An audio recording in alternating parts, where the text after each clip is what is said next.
Surah 27, An-Naml, the ants. In the name of Allah, the most merciful, the most compassionate. Ta-Seen. These are the verses of the Qur'an and a clear book, a guidance and good tidings for the believers who establish prayer and give zakah and have firm faith in the hereafter. As for those who do not believe in the hereafter, we have made their deeds seem attractive to them, so they stumble around in perplexity. It is they for whom a grievous chastisement lies in store. It is they who shall be the greatest losers in the hereafter. As for you, O Muhammad, you are receiving the Qur'an from the Most Wise, the All-Knowing. Recount to them when Moses said to his family, I perceive something like fire. Soon will I bring to you some information from there, or I will bring you a burning brand that you may warm yourselves. But when Moses came to the fire, a call was sounded. Blessed is he who is in the fire and whatever is around it. Glory be to Allah, the sustainer of all in the universe. O Moses, verily, this is me, Allah, the Almighty, the All-Wise. Now cast your rod. But when he saw the rod writhing as though it were a serpent, he turned his back in retreat and did not even look behind. O Moses, have no fear. Messengers have no fear in my presence, except he who has committed some wrong. But if he substitutes good in place of evil, I am most forgiving, most compassionate. Now put your hand into your bosom, and it will come forth shining without any blemish. These are 2 of the 9 signs to be carried to Pharaoh and his people. They are surely a wicked people. But when our clear signs came to them, they said, This is plain magic. They denied those signs out of iniquity and arrogance, although their hearts were convinced of their truth. So see how evil was the end of those mischief makers? On the other hand, we granted knowledge to David and Solomon, and they said, All praise be to Allah who has exalted us above many of his believing servants. And Solomon succeeded David and said, O people, we have been taught the speech of birds, and we have been endowed with all kinds of things. Surely, this is a conspicuous favor from Allah. Hosts of jinn and humans and birds were marshaled for Solomon and were kept under full control. Solomon was once on the move with them until when they reached a valley of ants, one of the ants said, O ants, get into your holes, lest Solomon and his hosts crush you under their feet without even knowing. Smiling at the ants' utterance, Solomon burst into laughter and said, My Lord, hold me under your control, that I may render thanks for the favor which you have bestowed on me and on my parents, and that I may act righteously in a manner that would please you. Include me out of your mercy among your righteous servants. On another occasion, Solomon inspected the birds and said, Why is it that I do not see the hoopoe? Is he among the absentees? I will inflict a severe punishment on him, or maybe even slaughter him, unless he comes forth with a convincing reason for his absence. Not before long, the hoopoe came up and said, I have obtained a knowledge which you could not. I have brought for you sure news about Sheba. I found there a woman ruling over them, one who has been endowed with all things and has a mighty throne. I found that she and her people prostrate themselves before the sun rather than Allah. Satan has made their deeds appear attractive to them and has, thus, debarred them from the right path, so they do not find true guidance.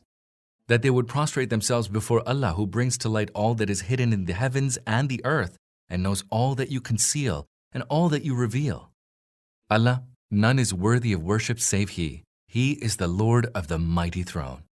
Solomon said, Soon shall we see whether you have spoken the truth or are one of those that lie. Take this letter of mine, deliver it to them, and then draw back from them, and observe what they do.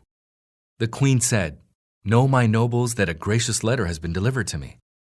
It is from Solomon, and it is, In the name of Allah, the most merciful, the most compassionate. It says, Do not act towards me with defiance, but come to me in submission. After reading the letter, the queen said, Nobles, let me have your counsel in this matter, for I make no firm decision without you. They said, We are strong and are given to vehement fighting, but the decision is yours. Therefore, consider what you would like to command. The queen said, When the kings enter a country, They cause corruption in it and abase those of its people who are held in honor. This is what they are wont to do. I will send them a gift and then see with what answer my envoys return. Now, when the envoy of the queen came to Solomon, he said, "Do you want to aid me with wealth? Whatever Allah has granted me is much more than what He has given you. Keep for yourselves your gift in which you are exulting. Envoy, go back to those who sent you, and we shall certainly come upon them with hosts whom they will be unable to resist. We shall drive them out from there, and they will suffer humiliation and disgrace." Solomon said, "My nobles, which of you can bring me her throne before they come to me in submission?" A stalwart of the jinn said, "I will bring it to you before you rise from your council. Surely I have the power to do so, and I am trustworthy." And he who had some knowledge of the book said, "I will bring it before the twinkling of your eye." When Solomon saw the throne placed firmly beside him, he cried out, "This is by the grace of my Lord, so that He may test me whether I give thanks for His bounty or act with ingratitude.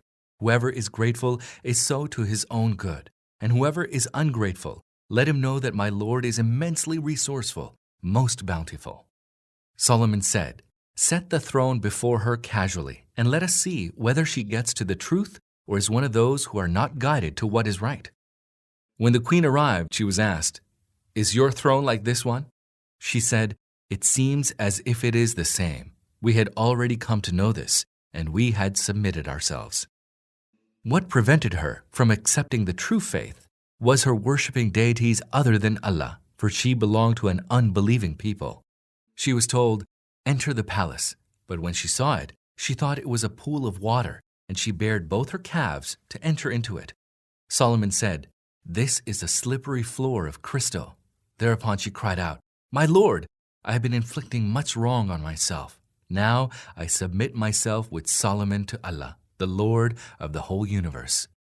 And we sent to Thamud their brother Saleh with the message, "Serve Allah," but all of a sudden they became split into two quarreling factions. Saleh said, "My people, why do you wish to hasten that evil rather than good should come upon you? Why should you not seek pardon from Allah so that mercy be shown to you?" They said, "We augur ill of you and those who are with you." Saleh replied, "Your augury is with Allah. The truth is that you are a people who are being tried." Now, there were 9 ringleaders in the city who created corruption in the land and never worked to set things right. They said, "Swear to one another in the name of Allah that we shall make a sudden night swoop on Saleh and his family, and will then tell their heirs that we did not witness the destruction of his family. We are indeed truthful." Thus they planned, and we too planned, the while they did not know. So see what was the outcome of the plan they made. We utterly destroyed them and their people, all of them. Now behold their houses that lie in utter ruins because of their wrongdoing. Verily, there is a sign in this for the people who know. And we delivered those who believed and were wont to avoid disobeying Allah. We also sent Lot, and recall when he told his people, "Do you commit shameless acts with your eyes open? Do you lustfully approach men instead of women? Nay, you engage in acts of sheer ignorance." But this had only one answer from his people. They said, "Expel Lot's folk from your city. They pretend to be absolutely clean." Eventually, we saved Lot and his family, except his wife. We had decreed that she should be among those who would remain behind. And we rained down upon them a rain. It was an evil rain for those who had already been warned. Say, O Muhammad, all praise be to Allah, and peace be on those of His servants whom He has chosen. Ask them, who is better, Allah or the false gods that they associate with Him as His partners? Who is it that has created the heavens and the earth, and sent down for you water from the sky, and then we caused to grow therewith orchards full of beauty, whose trees you could never grow? Is there any God associated with Allah in these tasks? Nay, they are a people who are veering away from the right path. Who is it who has made the earth a place of resort, and has caused rivers to flow in its midst, and has placed upon it firm mountains, and has placed a barrier between two masses of water? Is there any God associated with Allah in these tasks? Nay, but most of them do not know. Who is it who heeds the prayers of the distressed when he calls out to him, and who removes his affliction? And who is it who makes you vicegerents of the earth? Is there any God associated with Allah in this task? How little do you reflect? Who is it who guides you through the darkness on land and sea? And who sends winds as heralds of good tidings ahead of His mercy? Is there any God associated with Allah in this task? Exalted be Allah above whatever they associate with Him in His divinity. Who is it who creates in the first instance and then repeats it? Who is it who provides you with sustenance from the heavens and the earth? Is there any God associated with Allah in these tasks? Say, bring forth your evidence if you are truthful. Say, none in the heavens or on the earth has knowledge of the unseen save Allah. They do not know when they will be raised to life. Nay, but they have lost their knowledge of the hereafter. They are steeped in doubt and uncertainty about it. Rather, they are blind to it. The unbelievers say, when we become dust, we and our forefathers, shall we really be brought out from our graves? We were told about this, and so were our forefathers before us, but these are no more than fairy tales that have been recounted from ancient times. Say, go about through the earth and see what has been the end of the evildoers. O Prophet, do not grieve over them, nor be distressed at their designs. They also say, tell us when this threat will come to pass, if you are truthful. Say, the chastisement whose hastening you have been asking for, maybe a part of it has drawn quite near to you. Indeed, your Lord is exceedingly bountiful to mankind, yet most of them do not give thanks. Verily, your Lord knows all that their hearts conceal as well as all that they reveal. There is nothing that is hidden, be it in the heaven or the earth, but is recorded in a clear book. Surely, this Qur'an explains to the children of Israel most of the matters concerning which they have disagreements. And it is a guidance and mercy for the believers. Indeed, your Lord will decide between them by His judgment. He is almighty, all-knowing. So put your trust in Allah, for you are on the manifest truth. Surely you cannot make the dead hear you, nor can you make the deaf hear your call if they turn back in flight. Nor can you direct the blind to the right way, preventing them from falling into error. You can make only those who believe in our verses to hear the call and then submit. And when the time for the fulfillment of our word against them will come, we shall bring forth for them a beast from the earth who will speak to them, because people did not believe in our signs. Just imagine the day when we shall muster from every nation a large group of those who gave the lie to our signs, and they shall be duly arranged in ranks. Until, when all of them have arrived, Allah will say, did you give the lie to my signs even without encompassing them with your knowledge? If that is not so, what did you do? And the word will come to pass against them because of their wrongdoing. They will then be able to utter nothing. Did they not perceive that we had made the night so that they may repose in it, and made the day clear and shining? Surely there are signs in this for those who believe.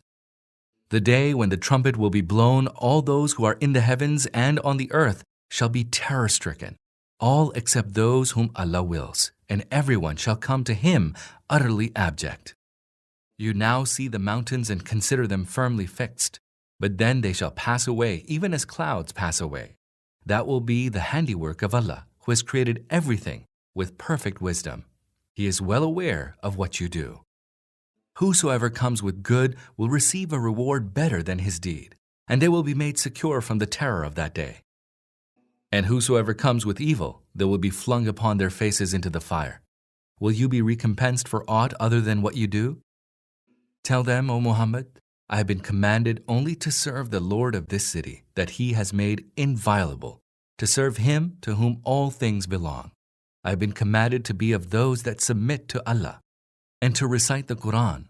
So whosoever is guided, his guidance will be to his own good. As for those who stray, tell them, I am none but a warner. And say, all praise be to Allah, who will soon show you His signs that you will recognize. Your Lord is not unaware of what you do.